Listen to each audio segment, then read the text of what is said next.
welcome back to the channel. This is my 2026 speech on why you should subscribe to my YouTube channel. As you can see, we got a great intro and thumbnail right here. Now if this doesn't speak anything, I don't know what else would be certainly a better attention getter than, well, this. You tell me. Now, TV shows nowadays, to me at least, feel hit or miss. Yes, there's still good TV shows out there. You got the classics like The Sopranos, The Breaking Bad, Malcolm's in the Middles, but nothing truly feels nowadays in 2026 like it's new. We have new spin-offs and requels coming out, like we just mentioned with Malcolm in the Middle. There's a new Malcolm in the Middle spin-off that just came out recently, Life's Still Unfair, which I have yet to see, but I'm sure it's good. But nothing original these days is coming out. Nothing original. It feels as though we're kind of in a parallel of we're going back and rewatching all the older shows that a lot of us grew up on, depending on your age graphic, and we're not giving newer things a chance. Now, I wanted to talk about that, like I just said here, because now this takes us into my YouTube channel of, well, how does YouTube differentiate? YouTube differentiates in that sense of there's more. You could go on YouTube and there are thousands, if not millions of videos on that site. There's more variety and there are thousands of videos uploaded daily. So you're never going to truly run out of content and be bored watching the same thing over and over, because there's so much of it.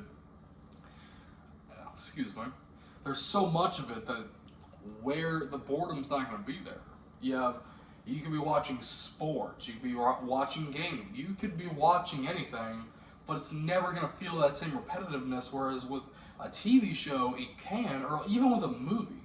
There are movies out there, there are great movies out there that are near perfect, but they always have something off with them, like, the pacing is slow, which makes the movie drag on more. Or with a TV show, Game of Thrones is a good example here, where it's great, you keep following through, you're waiting for the anticlimactic ending, and then you get to the ending, and it just ruins everything that made the show so great. Dexter and Lost are another good examples of these, where Dexter is a great show up until the end, and then Lost is starting out, it is a great show that completely falls as you keep watching, because it gets worse and worse with each season coming through. Now, this is a list of the top 8 shows, the most concurrently watched TV shows as of 2026. Now, if you take a look on this list, you'll see shows like 60 Minutes, High Potential, NCIS, Survivor.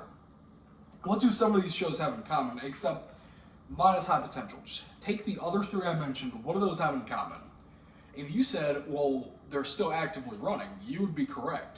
Survivor's on its 50th season, 60 Minutes has been running since 1969, and NCIS has so many spin-offs that I believe they're making another spin-off of the original. I don't know exactly what, because they have NCIS New York, Miami, Crime Scene Investigation. They have so many spin-offs trying to replicate what made the original show so good that it doesn't feel good anymore.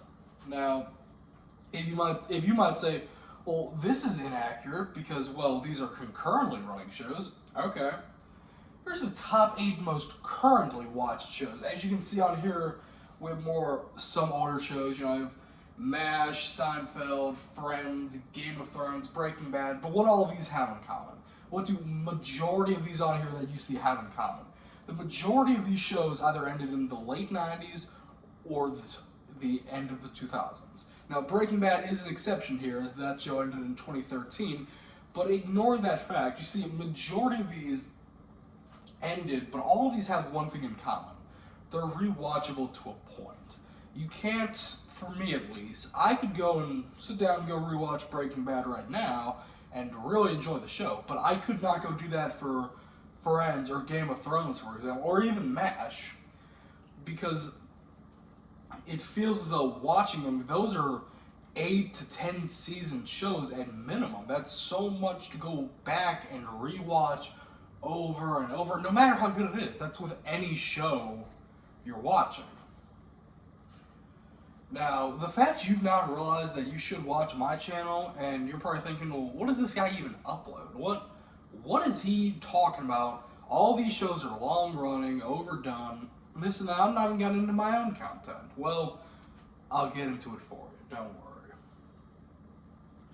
Watching with others can also be beneficial, even if the content's not appropriate. Again, Breaking Bad, Dexter, Game of Thrones, great examples of shows you would love to watch with friends, but those are not entirely appropriate. This same logic applies to my YouTube channel, is not every single thing I'm uploading is the most kid-friendly experience. That's not the age demographic I'm targeting. As you can see from this image, if you've played the game of GTA 5, you'll recognize I'm dressed up as the character of Lester, and right beside me is the guy that plays Michael. Now, why are we flipping off this camera is for you to decide, but I mean, I thought it made pretty much some good sense.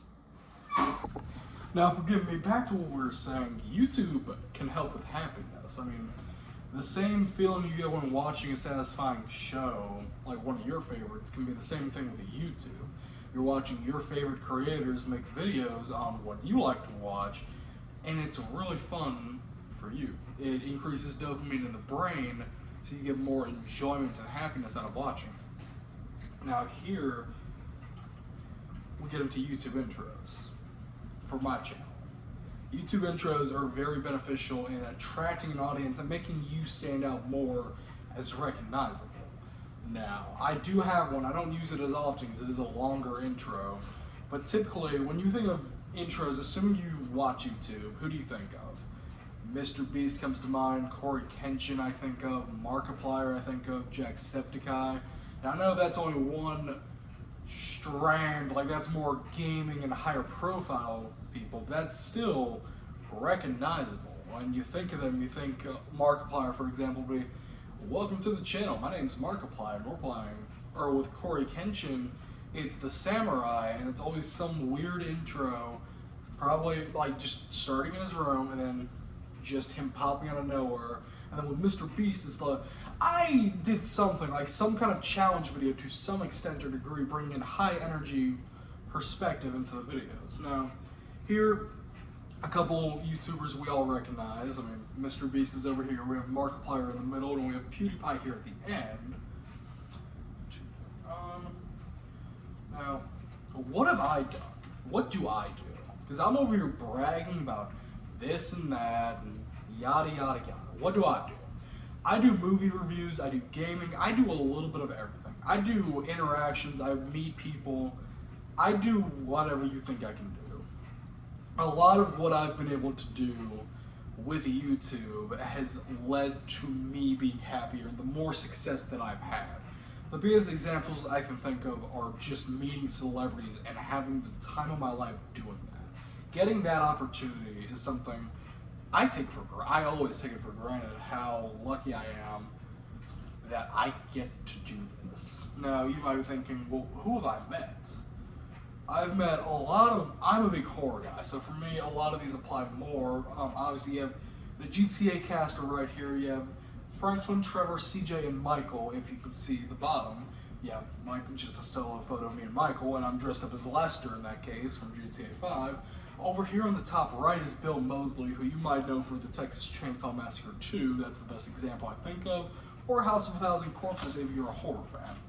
Now, a lot of y'all down here, who here's a Breaking Bad fan? You right there. Who's this guy? Don't know? Now, if you said Giancarlo Esposito of Breaking Bad, you'd be correct. This is the guy that plays Gus, the biggest antagonist of this entire show. And it's a great show, don't get me wrong.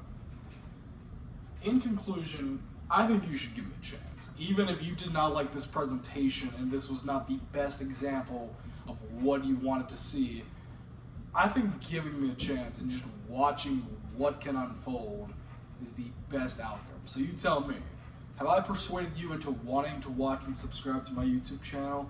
Or did I kind of just stray your way and not really leave you with anything? Thank you.